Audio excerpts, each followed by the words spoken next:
paloma, que te está pintada en el negro.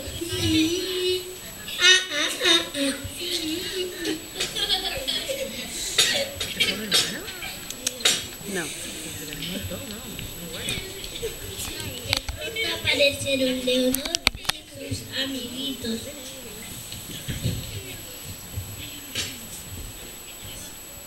Palomas bonitas, qué ojos más tristes tenéis. ¿Qué os pasa? No os preocupéis, que mis amigos y yo os ayudaremos. ¡Antolín, Cafitas! ¿Qué quiere el Leonor? Vosotros que sois tan buenos amigos, podéis traer jabón para lavar a las palomas. Están muy sucias. De acuerdo.